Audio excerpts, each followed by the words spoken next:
Kind of crooked. Hi, everybody. Okay. My name is Paul McGee. I'm the Director of the Centre for Creative and Cultural Research.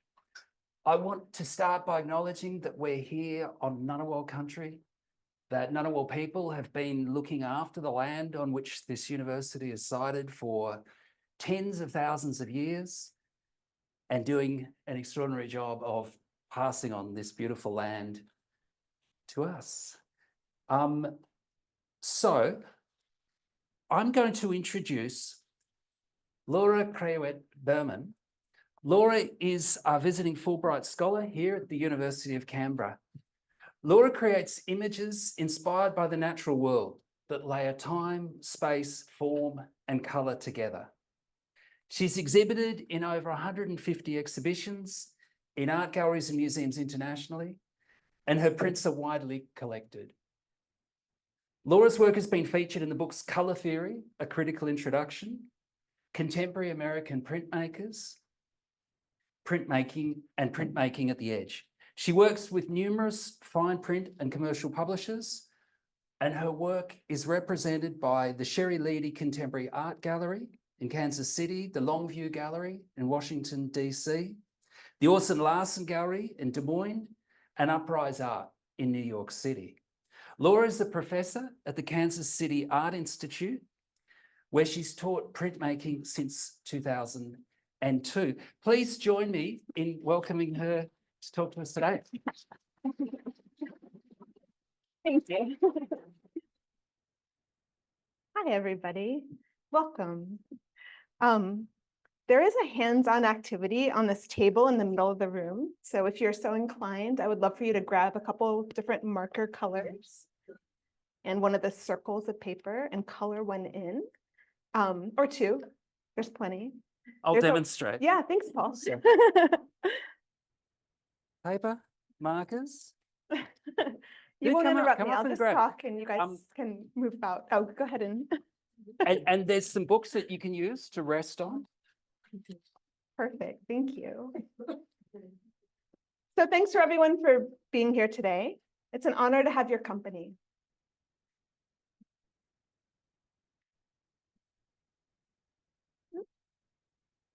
My work here at the University of Canberra as a Fulbright Scholar is supported through the Fulbright Australia program of the United States, the University of Canberra and its Center for Creative and Cultural Research, and my home institution, the Kansas City Art Institute.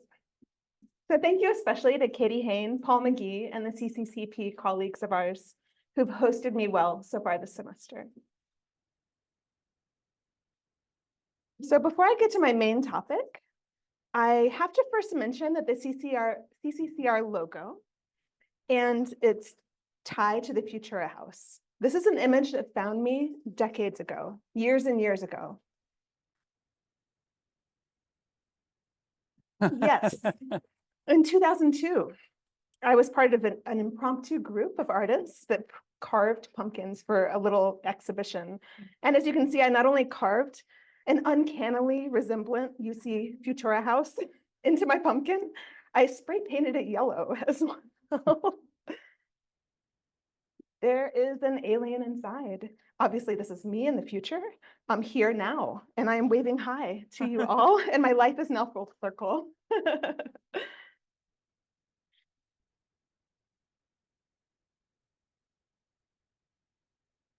So this is kind of what you're encountering on the table here. So just a quick reminder, if you want to participate in a hands-on optical color mixing activity, all the supplies are on the table. Share with a friend if you need to. You can be creative with your color choices. You can be regimented with them. I'll kind of leave it up to you, and I'll explain later on in my lecture how this manifests. So I traveled here today not today, about a month ago, from Kansas, which is a 2-hour drive, excuse me. I traveled here from where I live in Kansas City, which is located pretty much smack dab in the middle of the United States. The Flint Hills region of Kansas is about a 2-hour drive west of Kansas City where I live. And though I'm not originally from this area, I've grown to love this landscape. My family loves it too, and we have a little house on the prairie. in Kansas, which we call Prairie Side Cottage and Outpost.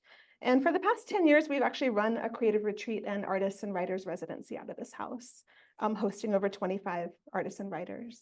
And you can find out more about what we do on our website, prairiesideoutpost.com. Kansas was an inland ocean in the Permian Age. This landscape embodies slow spaces with long vistas that exist far outside of city time. To me, landscapes like this are places where everything and nothing happens at once. There's a complete disconnect and also a full connection to the universe. It's simply beyond words. My work responds to these spaces. Monoprints on paper, abstract yet grounded in nature, contours of rocks from my collection, enlarged and overlapped. Longevity is a hand-drawn lithograph print, editioned with 113 colors. Each stripe is a different color. There's also one stripe of gold leaf on this print. It's printed in collaboration with Bedrock Art Editions. This image depicts how small actions over a long period of time build exponentially, and how one moment inevitably relates to the next, like how a river carves through a canyon over a long amount of time. The making of longevity in the image was pretty complicated. 113 hand-mixed colors and lines drawn across 17 printing plates, and a team of people masterminding the layering of these colors throughout the edition.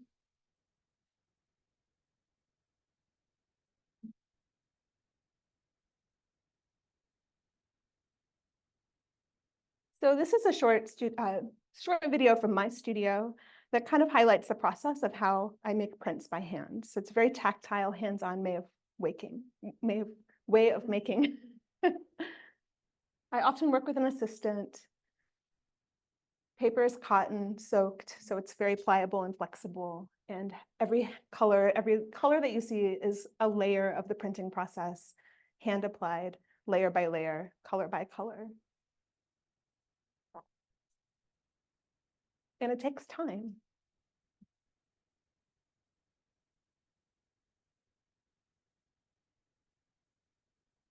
So I'll fast forward that a bit. Go back. Why is it not going back? Oh, here we go. And forward. Okay. So the body itself can also be a landscape of sorts. This particular print was commissioned by a children's hospital in Kansas City. My children are both cardiology patients at this hospital, and I use the contours of the rhythms of their hearts to design shapes for these large prints. This is the work in process with some of the layers printed. Some of the space is still blank. There's still layers to be added. And this is the finished work. It's each print is 30 by 40 inches, so 60 by 80 overall. The hospital was really grateful to have this work. It was installed in January 2021, so kind of during that heightened pandemic time, and to have their patients own, they can actually see the heart condition in these images, even though it's abstracted, they can see exactly what's going on, almost. And to know that these are people they treat, it just really kind of pulled their heartstrings, and it was one of the best receptions of my artwork I've ever had. And this is a parallel series where I cut up those inking plates and kind of repositioned them and made a smaller series of prints as well. So really consider these like very biological in their abstraction. I'm also deeply interested in learning about the spaces that I occupy. In 2021, I was an artist in residence at the Good Heart Artist Residency in Michigan. It's not northern Michigan, but close to it, near Sault Ste. Marie in Canada. While I experienced this beautiful landscape, I also learned about its tumultuous past in French colonial history. There were times during my short visit that I felt like this land should not be accessible to me, and that I nor the other white people who were predominantly around should not be there. The original fish have long been hunted, the original trees long since cut, and original animals have long been furred. Some of the tribes of people original to this land now live in Oklahoma. So while absorbing this landscape and coming to an understanding with its tragic history, I was creating painted collages, and I began to cut into my work in dramatic ways. On first appearance, these forms are easily graceful. However, these forms are unnaturally split. They're cut, they're taken apart from themselves, and then pieced back together in ways that perhaps speak of mending and maybe hope. My latest body of work is titled Tectonics. It's a year in the making. These are some process images, so you can see the scale of this work. Each color is hand mixed. Each print has multiple layers of blends. And each print is cut into linear elements to be put back together. This series has been a tremendous amount of work and labor, and I worked with 3 student assistants on this project, Emily Earp, Grace Bauer, and Babs O'Halloran. At the heart of my work and practice is discovery, iteration, exploration, improvisation, and repetition. Here are some of the finished works of the series, which I only completed 6 weeks ago. They're each 38 by 30.5 inches. It's a series of 8. I think of these collages as weavings, almost they're inlaid, but the way I'm putting them together is very much a reconstruction. So each work I've shared so far has its own story of how my research and ideas and methods and materials come together. In my process of creating artwork, I've talked about shape and space in these works, and now it's time to talk about color. In my studio, I have a precious box that contains every ink drawdown for each color I've ever mixed. I have over 30 years of the thousands of colors that I've mixed. Someday this will be a book, right? My way of working with color is highly instinctive and something that defines my work. In addition to being an artist, I'm also a professor. A few years ago, I designed and began teaching a new course I called Color in Printmaking. In this quote from the book On Color, you could easily replace the words daily life with art. There's no comparably salient aspect of art that's so complicated and so poorly understood. In my teaching, I needed to find a path to teach color to artists who may not have instinctual knowledge of color, who may even feel they didn't understand color at all. A conversation I had with artist Althea Murphy-Price a few years ago was eye-opening for me. Althea is a printmaking professor at University of Tennessee, Knoxville, and a friend I've known for a long time. We've exhibited our art together. We have visited each other's classrooms. We've spoken on conference panels together. Althea's work is highly technical and lusciously beautiful. In this series, she overprints by hand with plastisol screen printing inks to build up her imagery physically to echo the form of children's barrettes. Feminine beauty standards, especially hair and its relationship to identity, is a strong compass within Althea's work. She navigates this personally on many levels, as a Black woman, as an artist, as a mother. In the fall of 2020, Althea visited my color in printmaking class as a virtual visiting artist. I had asked her to talk about how she references color in her work, and knowing her and her work really well, I imagine she may speak toward things like plastics, unnatural palettes, and found color. To my surprise and delight, Althea instead presented a lecture on Afrofuturism. She spoke about her personal experiences with Afrofuturism, and she shared her favorite Sun Ra videos with my class. This, of course, added an entirely new dimension to my understanding of Althea's work. Althea's website does not mention these connections, nor does her artist statement. And this really caused me to think, how many artists have stories like this about color? In the fall of 2020, I began interviewing contemporary artists about how they used printed color in their work.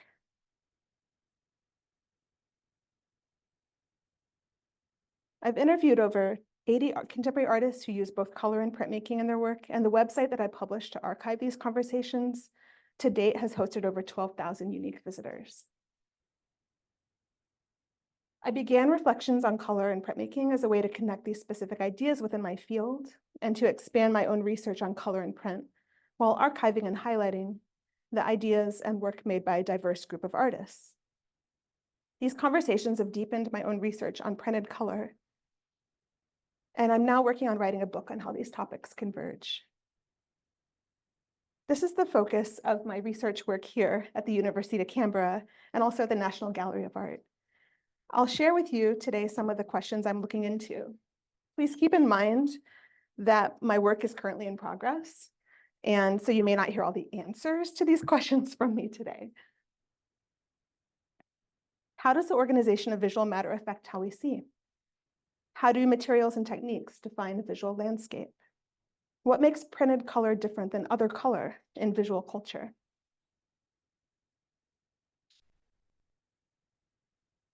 Here's the thing about printed color. It's everywhere. Along with gunpowder and the compass, ink and paper are two of ancient China's 4 greatest inventions. But as art historian Susan Tallman has said, in the 21st century, the logic and mechanisms of print pervade virtually every mode of contemporary art practice. Technical and material mastery is routinely outsourced.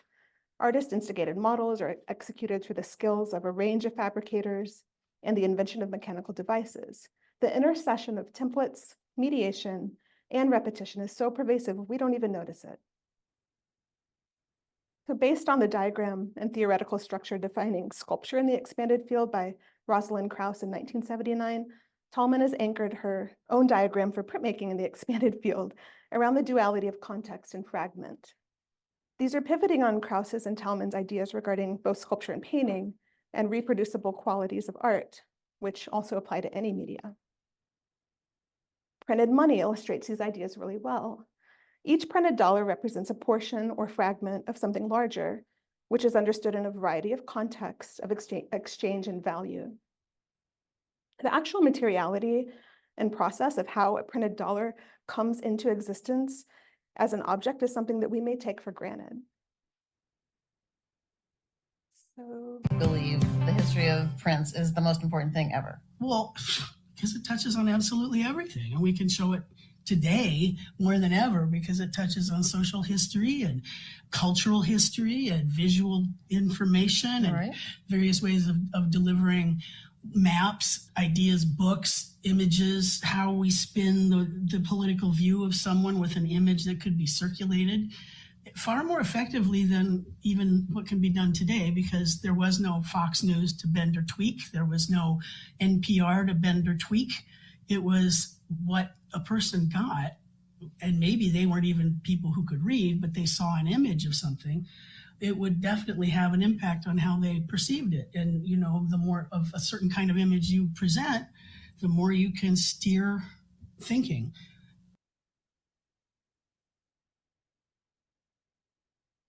all right, so we begin near the beginning. The history of communication arts, which includes the evolution of prints and multiples, is a story of how knowledge is shared throughout our civilization.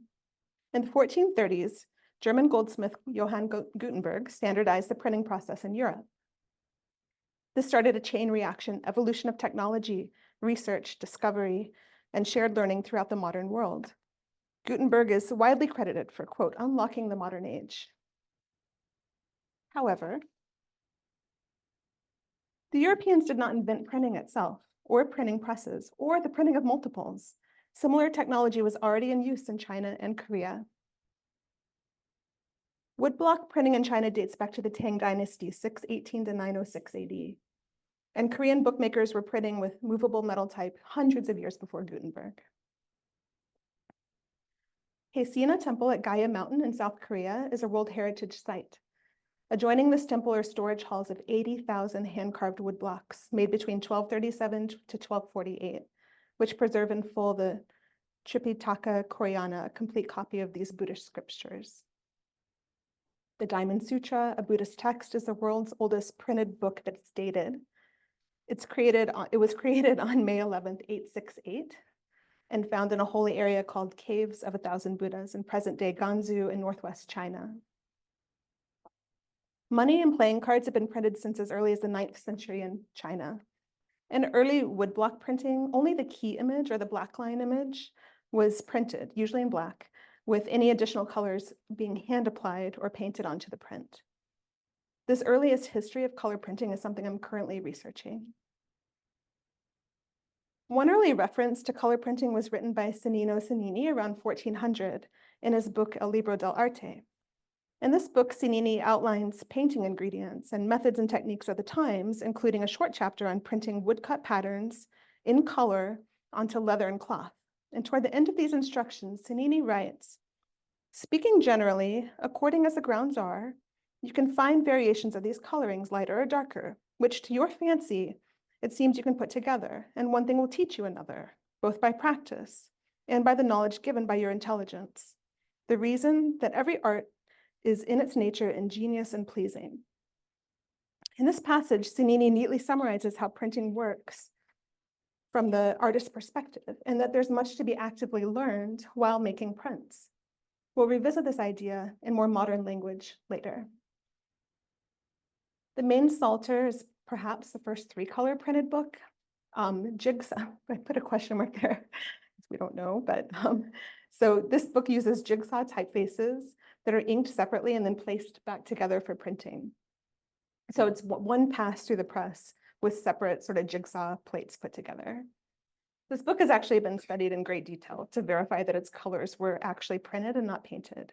The blue ink seems like it was especially tricky to handle in printing, and some copies are overpainted, others are embossed and painted instead of printed.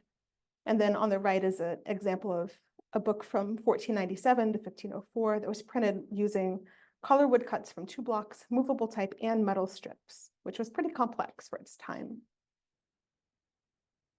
Euclid's Elements included an innovative gold leaf stamping technique. This was printed by Erhard Ratdolt, who was formerly Gutenberg apprentice, and he printed this in his Venice print shop in 1482.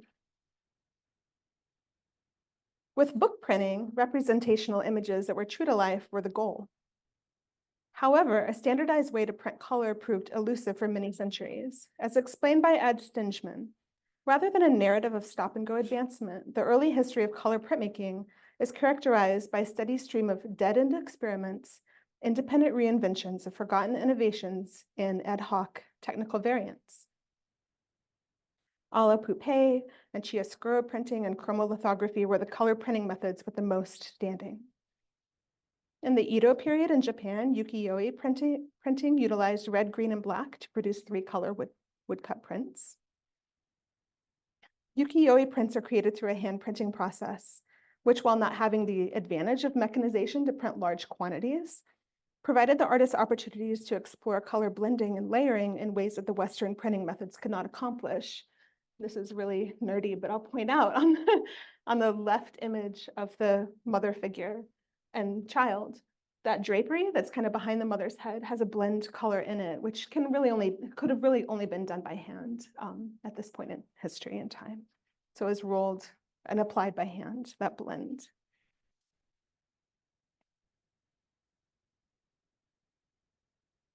Between 1705 to 1710, Jacob Christophe Leblanc created the first reliable printing method for producing accurate colors through an overlaid printing process. He used mezzotint plates, which is an engraving method, inked in transparent blue, yellow, and red in that order, and printed these together into one overlapped image. The white of the paper itself also helped mix the colors, as you can see in this example from 1738. This was revolutionary and laid the groundwork for our current standards in CMYK printing and the RGB mixing systems. One of the artists I interviewed, Amzi Emmons, has said there's a relationship to the history of the printed image that connects all visual cultural material. So the history of color printing and its relationship to visual culture around the world is part of what I'm currently researching. In addition to working here at UC, that was a fun day. Part of my work also is taking place at the National Gallery of Art here in Canberra. The libraries in both institutions have been extremely helpful in my resource gathering efforts. At the NGA, I'm also working with the Kenneth E. Tyler collection. A big thanks to Abigail Border, Kira Godoroja Prikarts, David Greenhall, and Imogen Dixon-Smith at the NGA for their support of my research in this collection. The Kenneth E. Tyler collection at the NGA is unique in that it contains all of the documentation and behind-the-scenes info about how these prints were made, the Tyler graphics prints. I could spend an hour just diving into that topic alone and telling you about all the goodies that are housed in this collection. But for now, I will let you know that the NGA has organized an impressive representation of this collection on their website. You can view the artists and the details about their work, including interviews, photographs, and bibliographies pertaining to their prints. Such as this print, Freefall, by Helen Frankenthaler. This is a massive endeavor of an editioned print. The print itself is 78 by 60 inches, printed in an edition of 30, created on handmade paper, which was dyed in 15 colors, with 12 colors printed from one relief plate that was assembled from 21 blocks. Frankenthaler describes the making of this print as both agony and magic. As the print studio director, publisher, and collaborator, Ken Tyler had a good handle on his own part in this groundbreaking work. About working in a print studio, he says, it gave everyone the license to play with whatever they thought was going to happen. We played at ways of making it better. As you do that, you start to gain a skill that's very unique. It's like improvising jazz. And at some point, you start to discover and to go, oh, wow, this all goes together. It's all beautifully sounded. Oh, wow, this is great. You make a discovery, you pass that on, and before you know, everybody's doing it. This process of discovery is second nature to the printmaking artist. As Sarah Smeltzer observes, color brings me immense joy, encourages me to teach myself, and takes me on a different journey every time I enter my studio. At its most extreme, the quest for color perfection, Rod Nelson points out, is a major part of making a successful print. The willingness to test and test one's color ambition almost to the bounds of endurance is a highly desirable quality. And Midwest Press, the collaborative duo of artists Aaron Wilson and Tim Dooley, explain their relationship with print through wanting to, quote, steer the process and be run over by it simultaneously. Susan Tallman reminds us, art comes about because people are tinkerers, and we look at what we've made with an analytical eye. And sometimes we find meaning that leads us forward on to the next bit of tinkering. For artists, this tinkering is often, though not always, rooted in as much in materials as in ideas, and in the unexpected things that happen when you put one in service of the other.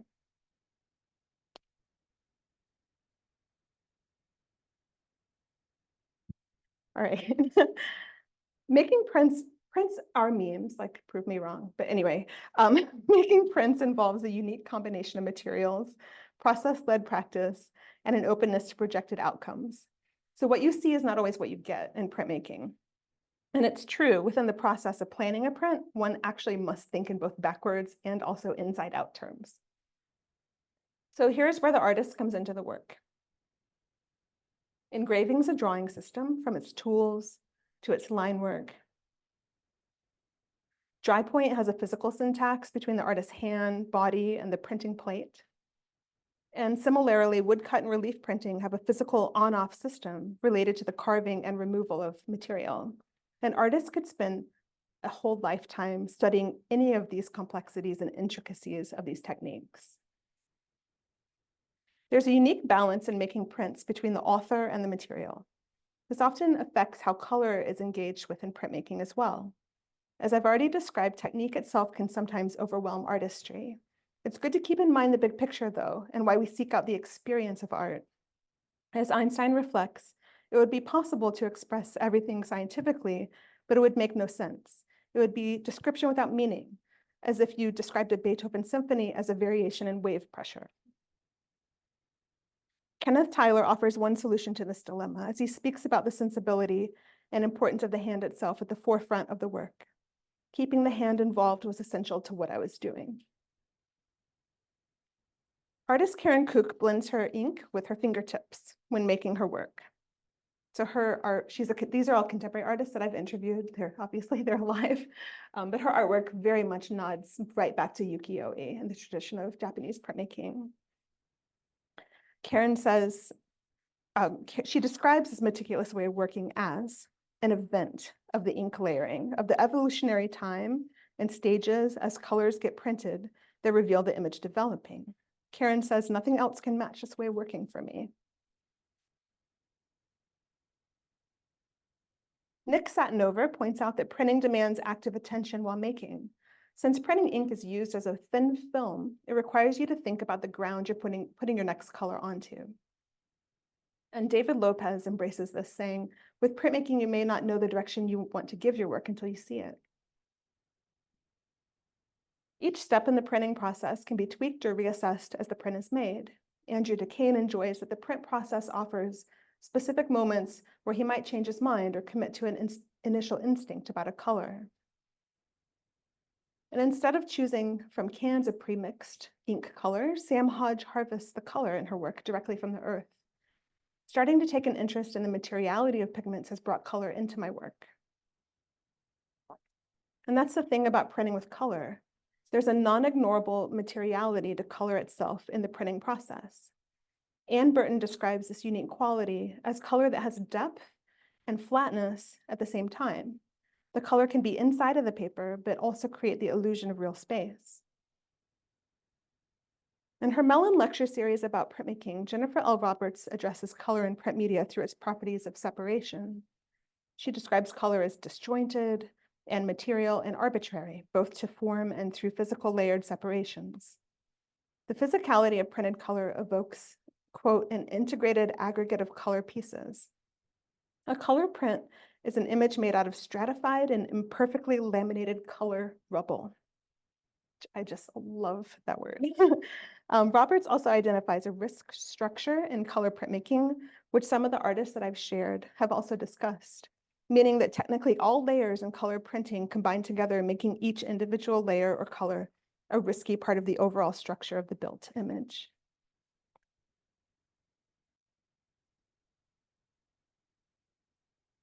In 1810, Johann Wolfgang von Goethe published his theory of colors in German, and it was translated into English in 1840.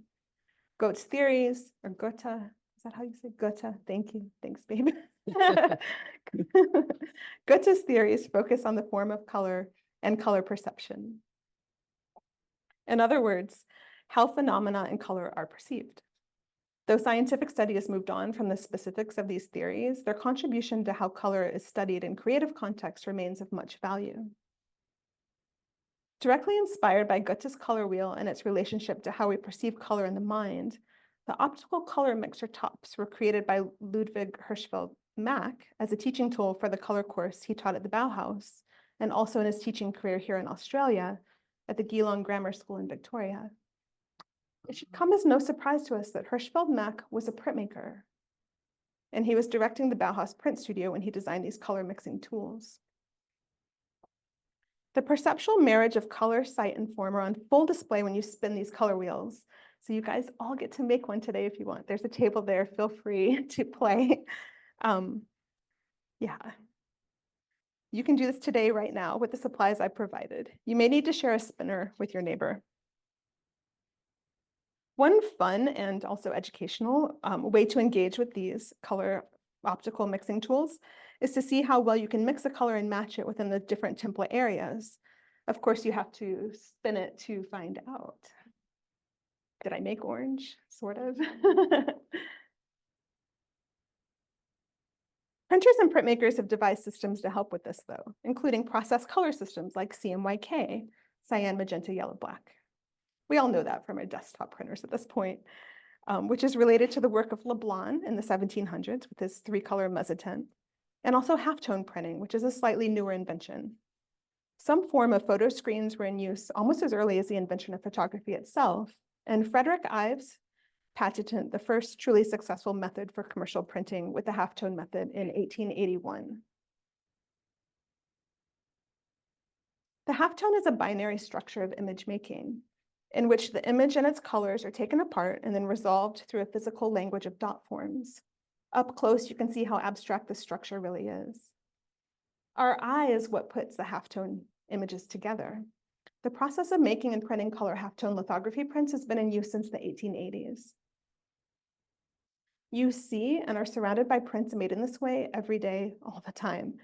Color prints in books, advertising, billboards, packaging, and more are all created using halftone CMYK print technology. It's almost a seamless way of portraying our world in 2 dimensions. Artist and zine maker Alex Lucas summarizes this tidily. Printed color is color that spreads. Printmaking ink is handled, traded, sent, received, and exchanged. The syntax of printed color and the systems it comes to resolve must be considerations within these topics.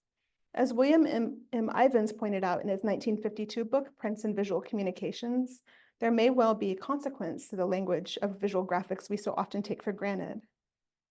The photograph has made it obvious that what for 4 centuries the European world had acclaimed as purpose and beauty in art was no more than a peculiarly local prejudice about subject matter and mode of presentation. I think it is clear that this prejudice was to a great extent based on the methods of reproduction through which artistic and factual report alike had reached the public. For generations, that public had been circumscribed and made provincial by the limitations imposed by the syntaxes of its graphic techniques. Other artists consider these systems in their own work, such as Lyndon Barrois Jr., who states, "I began to see the CMYK halftone color palette as a collaborative system towards resolution, in which separate matrices of color cooperate. The social and cultural implication of this cannot be unseen." Erica Walker's work acknowledges the political leanings of print and color thusly. Since the advent of color printing, and particularly color lithography in Europe and North America, there's been a complex science behind the way color is employed to capture attention and how it can evoke a tone of voice sympathetic to the agenda of those doing the persuading. The implications of printed color can also be more subtle, as in Ina Kauer's methods. Juxtaposing color, pulling and pushing its saturation and hue provides a subliminal message. And personal philosophy is also tied to how artists use color in their printed work. Eunice Kim says, "Central to my work and life in general, really, is a search for clarity, and a limited color palette is ideal for this undertaking." All in all, it's important to remember that printed colors not only build in material ways, but they connect to the mechanics of how we see and understand images. Angela Pilgrim points to this beautifully. "When I think of the colors I use in my work, I think of them as dreamy, imaginative cogs that communicate what I'm articulating." And in printed color, especially, the process of making and how an artist engages with this is important. This relationship ranges from the casual, as Michael Krieger admits, using color with printmaking is a fascinating balancing act of being as audacious as possible and exquisitely nonchalant, to the profound. If science is the heart of my work, then color is the soul. Artist April Flanders.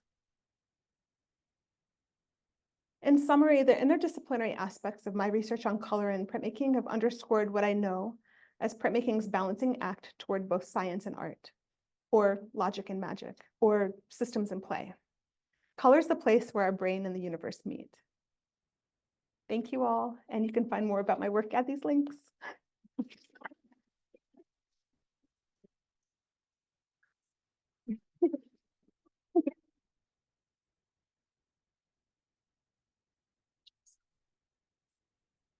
Thanks so much, Laura. That was absolutely fascinating. Thank you. And just extraordinary tour of the history of printmaking, of your own work process. I'm now going to call on questions and comments, though just prior to that, I'll just preface by saying that we are actually recording this to make a podcast. So if you do speak, you will be recorded and then broadcast. So just keep that in mind in case you don't actually want to be recorded. And there are quite a few people online. If anyone online wants to ask a question, I'm going to ask you to type and we will actually read that question out. And again, that's for our recording process to make sure that all the words hit the podcast. Once a hand goes up and we point to you, please just wait a sec till Janvi comes around with the microphone and then you can take it away. So if anyone would like to open up with any comments, questions.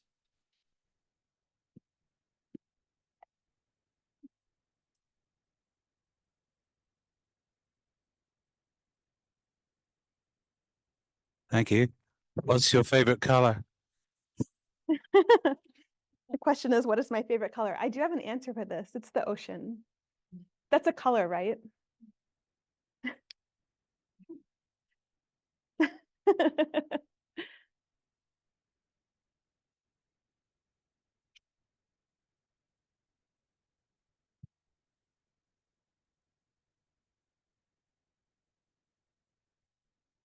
Thank you. This was behind me when you said found colours. I heard, and I just wondered what that is. I don't really have a lot to do with this, but the person who went does. So, yeah, can you add what are found colours? What are found colors? Mm. So in my perspective, they're colors that are acquired through vision. So maybe a palette that you discover just through something you see, like a sunset, and that sunset inspires your colors, or a garment, or a book, or yeah, so something tangible that you're processing with visually to then bring into your artwork would be a found color palette. Thank you. Yeah, Thank you. that was harder to put into words than I thought it would be. Thank you. Thank you so much. That was really wonderful. Thank And you. so many questions. And my question relates to the theories of colour and how they've evolved over the time. And your mention of Goethe's colour theory and how then we've moved on from that. So my question comes to the current period with so much digital work. So the question is, do you think the digital world will change the theory of colour? Inevitably, yes. Yeah, that's so true. So are you referencing to Lightbox's digital world or digital prints? Social media, this device that's become part of Lightbox's our digital world, Yeah. and how we perceive that screen, that small screen. Yeah. So Lightboxes, yes, but it's really this inundation with social media and the digital world that comes from that mode of experience. Yeah. I have so many thoughts and feelings about photography itself. But yeah, what you're talking about is a medium for photography as much as for color. I attended and spoke at a color conference last June at Rochester Institute of Technology. I'll speak into the microphone, sorry. At Rochester Institute of Technology in Rochester, New York. And it was a color society conference that brought together color scientists, practitioners, artists, people who work in architecture, as well as the cosmetics industry, as well as I met the person who leads the team at iPhone and calibrates color for our phones. And I thought, boy, does he have a lot of power. And I can tell you, having met this person, I forget his name, he was wonderful, takes his job very seriously. There's a lot of thinking that goes into that kind of calibration, but it does inevitably affect how we see, absolutely. So yeah, Lightbox color, I'm making that term up, but color that's like, brought to you through a light source is different than kind of what my focus of research is, which is really color that's overlaid through a printing process, both mechanically and artistically, which also changed how we see. Some people call printmaking the first internet, for reasons that are sort of parallel to that. How it will change, I can't predict, but yeah. Laura, I'm going to Yeah. read one or two questions from Oh, wow, online. sure, okay. But just prior to that, I do have to ask you, from your comment before, you said you see the ocean as a colour. Yeah, Usually one would say, I see the ocean as lots of different colours. yeah. Can you elaborate? I can, and I've never been to this part of the world before, and I've been here about a month in Australia, and I'm newly understanding through the work of scholars like Diane Young and others that the Australian sensibility towards color is that color is not stagnant. And I have a natural affinity for that already as an idea and thought and form, but yeah, the ocean is all the colors. It's the reflection. I mean, it's everything.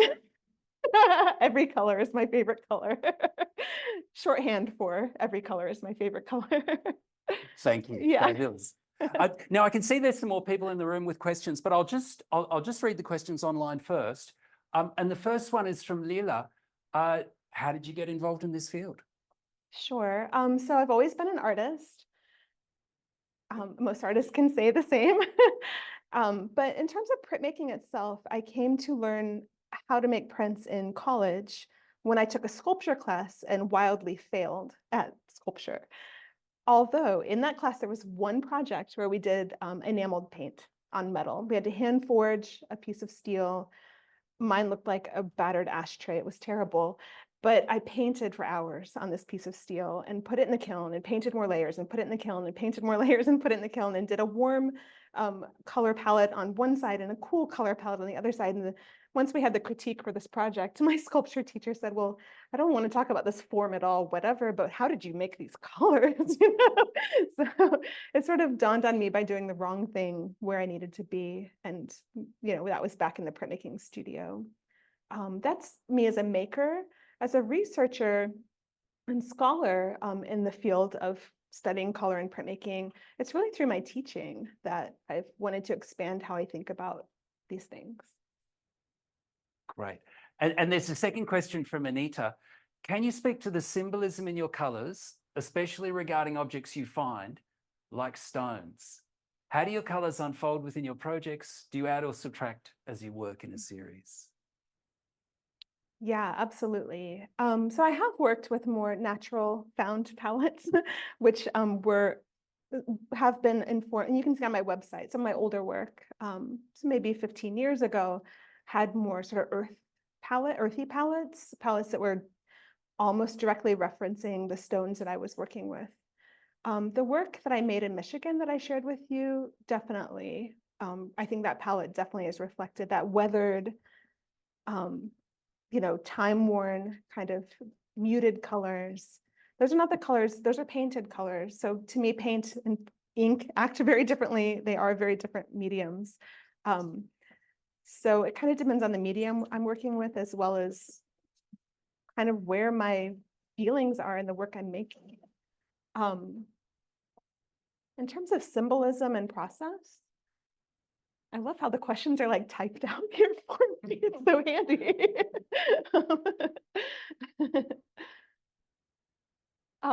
So yeah, I do work in an additive way in my own studio. So all of my colors are highly transparent. And if you were like total printmaking nerds like I am, you would understand this, that there are, you know, certain like sizes of ink you can get. And my 5-pound can, which is, you know, maybe half as big as my torso, is what I go through on a monthly, you know, every couple months, I'll go through a 5-pound can of transparency or transparent base. And all my pigments that are in these small, like 1-pound cans of ink, I've had for 20 years. I never run out of the pigments. They're so concentrated. And that's the thing about printmaking ink. It's made to go over such a large amount of surface with a really deep, rich color. It's a much more finely ground pigment granule than paint would be, which is opaque. Ink is naturally transparent. So there's a lot, I need to read or get into more of that research as well. The materiality of how I work with color informs how I work with color, or color itself. So yeah, additive process. Hi, I just wanted to say I'm from Michigan, and just quickly, it was great to see the images. But then I have a question. My question has a little bit you've already addressed, right? Different cultures view colors differently, but also two people see colors differently, just biologically, right? How does that affect your work, or does it? Yeah, that's so true. So in my work, I think about, and it's not really symbolic, but back to this other question as well, but I think about relationships between colors. So, so even if, you know, the green is different from person to person, or from eye to eye, or time of day, or whether it's under glass or not in a frame, so many things can kind of, or projected on a light box screen. So many things can affect how the color presents itself, as well as how we perceive it. But within my own artwork, the colors are built as families. So one color will literally build the next color and build the next color, which is why I've collected so many thousands of colors that I've made. I have no recipes for these colors. I don't have it written down. You can't make them yourself. I can't really recreate them other than by sight or feel or touch. And sometimes it has to do with what the humidity is like that day as to how things come together. But within my artwork, there is an innate relationship, a relational context that's going on with the colors that I use. So I wouldn't say things necessarily match, but things do harmonize in a way. So it kind of doesn't matter if it's the same green or not, because the effect of that harmony will still translate no matter how the color is seen. Yeah, thanks for helping me think that through. Thanks, Laura. You kind of have already sort of touched a little bit on where I was wanting to ask you to continue, and that was around the question of translucency and opacity and its relationship to printmaking in the sense of sort of additive and subtractive and so on. And I guess you've already explained your process, but I was wondering, from your research of other artists, that relationship between the actual hand making through translucency versus the hand or the discovery through the eye of something that may be more opaque, for example, how that actually plays out in terms of appreciation for color. Oh, I love this question because you're teasing into kind of the nerdiness of it. We call that color mud, like there is a point where everything just can be kind of laid on too thickly, or there's also a point where everything's laid on beautifully and it's magical, right? And it can come together. And I would even, if LeBlanc was standing next to me, I would argue with him about how there is an opacity to that mezzotint experiment that he did in 1700. I mean, obviously that wasn't adopted by print industry because it was problematic, probably in visual ways as well as, cost prohibitive in the studio. But yeah, transparency comes into it a lot, which also means paper does too. So what you're printing onto also is reflecting and building what those colors are. One can of ink that I never replace in my studio is white. I don't use white to make my colors. I don't have to because my paper is usually white. This is something I want to play with in the future and start dialing and tweaking in terms of the base of what I'm printing onto. But that assumption is there for printmakers and for printers in the industry, is that what you're printing on is already kind of clear, right, of any other information. So those colors will build in predictable ways. I don't know if that helps answer, but yeah, there is a point where there can be too much, things can be too thick or too overdone, or maybe one pass pulled too many, where the blue, might be too deep or the red too bright. So intensity, I guess, would be one way to think about that materiality of it as well.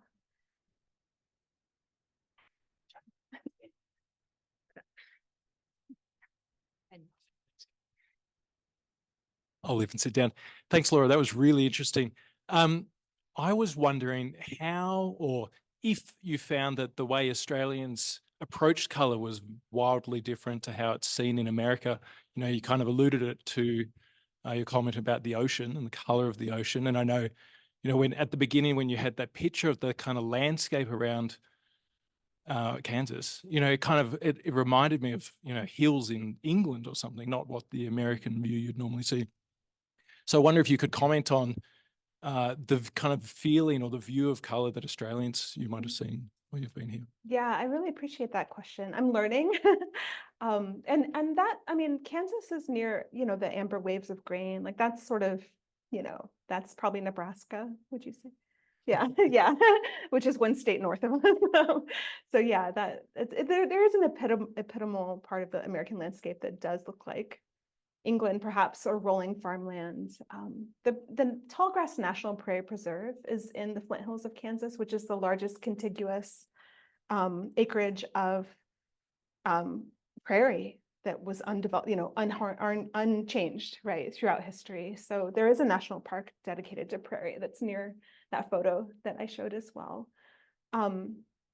So I'm coming to understand that not only is the sun and the light a different thing in Australia, which I'm still putting into words in my own artistic brain, but the Aboriginal cultural understanding of color is that color represents a spectrum of life as well. And maybe I'm a goofy American, right? I'm not sure I'm putting the right words onto this, but I relate to that in ways, and so poetically, and in such a visual, like embodied way.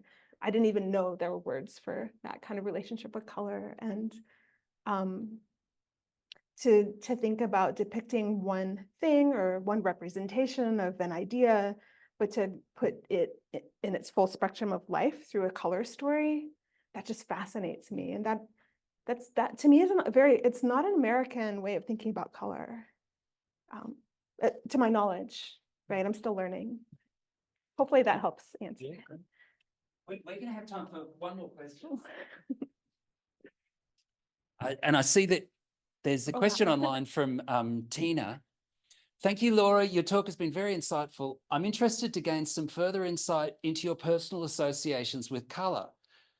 For example, following your comment about the ocean being your favorite color, how do you incorporate your associations or feelings of colors when creating your work or creating new colors? So it kind of goes back to this is more my artistic side and how I work when I'm in the studio. I will often think, what someone told me recently, I probably have a bit of synesthesia, but sort of what color sounds yummy? What color would I want to eat today? What's appealing to me in those ways, right? In this very visceral way. Or what was a beautiful sunset I saw the other day? And then maybe what is the opposite of that? Do I feel like fighting with that idea? You know, so sometimes if I don't already have a palette started, I'll launch into something by a color story by sort of orienting myself in those ways. What's a memory? What's something that I'm intrigued by? What was that beautiful light green I saw the other day on my walk, you know?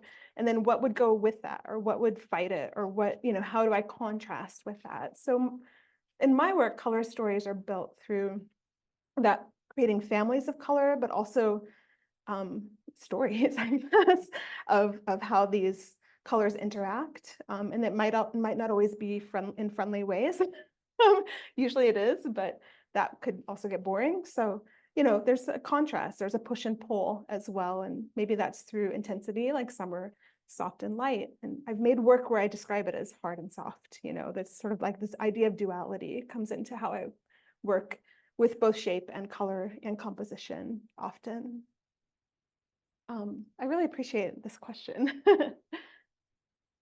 So yeah, it's the feelings come from me, you know, and the associations come from me and sort of my experience in life, basically. Thank you. Thanks so much. Please join me in thanking Laura. Thank you.